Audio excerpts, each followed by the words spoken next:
How do you start a new language? Well, we're about to find out because I'm starting a new language. I'm starting Turkish. I'm going to show you how I do that. It started today. This is actually when I'm starting. I started doing it this morning. We're now 4 in the afternoon. I've been to the gym. I've been for a ride in my car, so I've been listening to some Turkish. I've spent a bit of time on the first lesson. Okay, why suddenly Turkish? Well, I said that, I did Arabic and Farsi or Persian through the first 4 months of the year. And then I was off to Ukraine, so I worked a bit on my Russian and Ukrainian, and I was going to do Korean, which I've done at different times in the past, and I wanted to just improve my Korean. And I went to the Korean, and I did Korean for 2-3 days. And finally, I just found that my motivation is not that great. I listened to a bit of Persian while preparing breakfast, and I realized that I'm slipping, I'm forgetting. Then I listened to some Arabic. I'm not forgetting as much of my Arabic because I have spent more time listening to it. The more you listen, the more you read, the less you're likely to forget. So that made me realize that I have to take my Persian and Arabic further or I'm going to slip back too much. And then my wife watches Turkish serials on Netflix, and I'm saying, you know what, as I originally, my original motivation was sort of get into that Middle Eastern, Central Asian, Turkic language, Persian, Arabic stuff. So maybe I should get into a new language, Turkish. So may not be the wisest thing to do, but that's what I want to do. And so I'm going to show you how I undertake a new language, Turkish. I am going to continue to do some maintenance, some listening and reading in Arabic and Persian, but I'm going to put a major emphasis on trying to bring my Turkish up. So, and I'm going to demonstrate this on our website on LingQ, and therefore I'm going to use Loom, which is the software that we use to demonstrate things. And we'll just see how it goes. This is a bit of an experiment, but people always ask me. I say, to learn a language, you have to listen and read. People say, yeah, but when you start in a language, you know nothing. It's just noise. How can you start reading and listening? I'm going to demonstrate how you start in a language which is therefore just noise to me. It's going to be easier than Arabic and Persian because at least I can read the Latin-based alphabet. Whereas with Arabic and Persian, I had to learn the writing system, and reading in a strange writing system is always more difficult. I know that within 3 months, I was able to become sufficiently familiar with Persian and Arabic that I started to make sense of it as I listened and read. I really hadn't become, a fluent speaker or anything, but I had been through that first phase that I talked about, where you become familiar with the language. In other words, it's no longer strange to you. And I'm going to show you now, step by step, how I do that in Turkish. So, without further ado, I'll take you to my screen at LingQ. Here I am using Loom to project my screen onto this video, and it has my picture in the corner. So, this is what I look like on LingQ. I have been focusing on the mini stories because I find it's been my experience, it's the best place to start. I did poke around in the library and found a newspaper article, which is way too difficult. I found an easy Turkish content item, but I have been focusing on the mini stories because my experience with the mini stories in Greek, Arabic, and Persian is that it's the quickest way to get immersed in the language. There's a lot of repetition in the language, in the stories, and through listening and reading, I start to acquire the language. So right away, we can see that in this series of lessons, 60 lessons in the mini stories, 95% of the words are blue, unknown to me. Of course, I don't know any Turkish, but I have already created 122 links. These are words that I have decided to save. What else can I say? 145 people have liked stories in this course. So let's see, what else? If I look at what I have done yesterday, I actually added 23 known words. These are words that probably repeated so often that I felt I got to know them. I created 133 links, and 14 of them moved to learn. I listened for half an hour, and I read 515 words. So that's what I did yesterday. So let's open it up and see. So if I go to the first story, now you'll see that these stories have been added to my playlist. That means that I can listen to them. I can listen to them in the car. I can listen to them on my iPhone, on my iPad, or at least my iPod. So I open this one here, which was the first story that I did. And when I started, of course, it was all meaningless to me. But I now know that evet means yes. And let's go actually to the beginning of the story here. Okay, so you can't see it because my let's see if we can move this guy over a little bit. No. So this is blocking it because I'm running this Loom, so you see my picture, but I'm looking at it. You see, I could read the story as a whole lesson, full text mode or full lesson page mode, but it's much more convenient to do it one lesson or one sentence at a time in sentence mode. Let's go to the next page and hope that I'm not blocking. Here we are. So I have now learned that her means every, as in Persian. Sabah means morning, as in Persian, as in Arabic. Saat means hour, as in Persian and Arabic. Altida, I think it's 6 or 7. I can't remember. 6, okay. Uyanir is to get wake up. So I kind of know this. One advantage of being in sentence mode is that a lot of these stories in many languages are time-stamped so that Can her sabah saat 6'da uyanır. You can hear the sentence in the natural voice rather than text-to-speech. The individual words, of course, are text-to-speech, but you can hear the whole thing in natural voice. I've gone through, and some of these I've said I know. John is the person in the story. Every morning, hour, 6. Do I really know 6? Let's see. I've moved it to 3. I'm close to saying that I know it. I may not move there yet. Wakes up. Uyanır. Uyanır. So, John her sabah saat 6'da uyanır. John gets up every morning at 6. I then very often 6'da. I'm not a big user of flashcards, but early on when you have so little traction in the language, you read it and you don't understand it.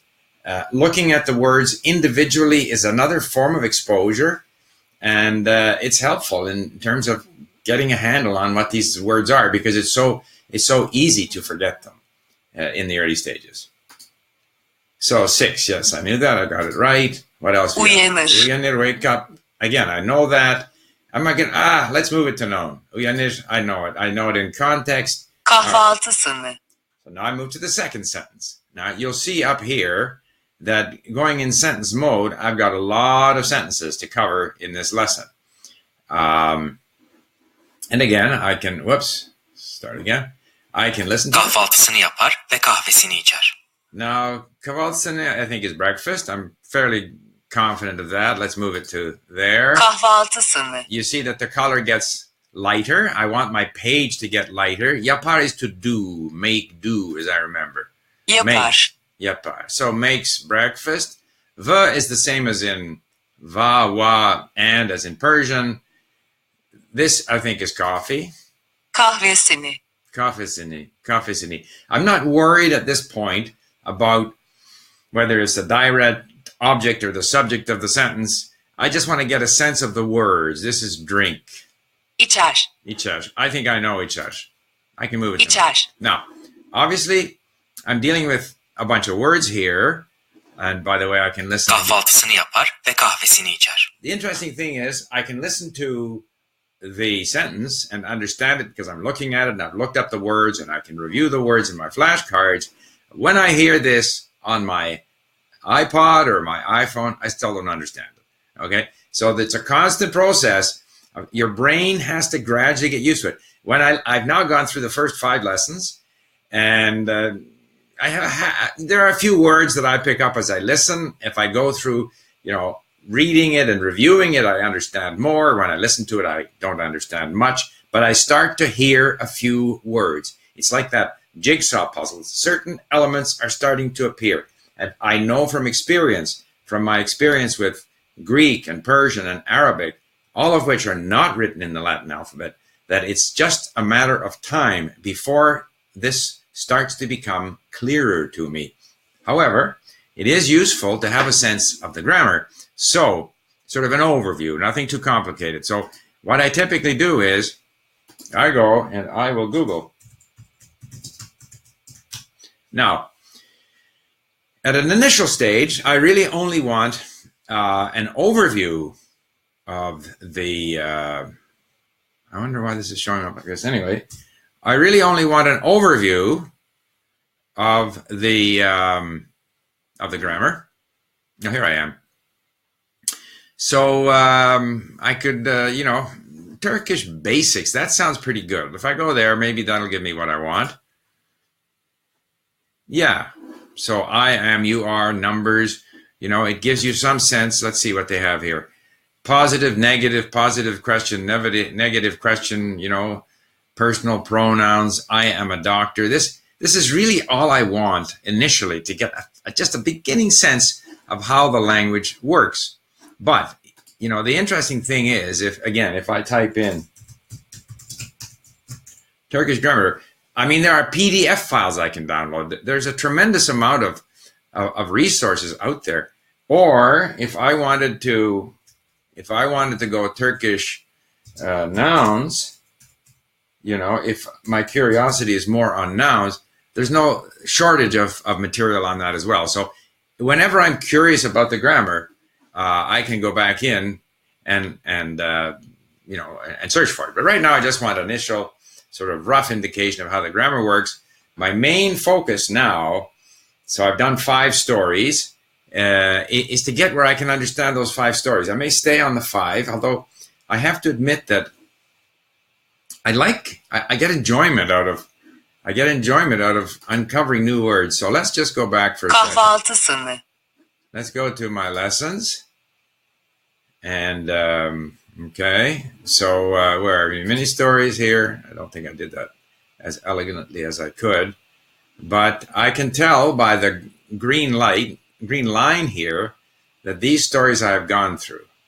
Story 5. So if story 6 I've just started into, it's a little bit of green. So I can open up story 6. And we'll wait for it here. Yemeği. So, beraber. Saat, I know. Hour. Saat. 7 is 8 maybe?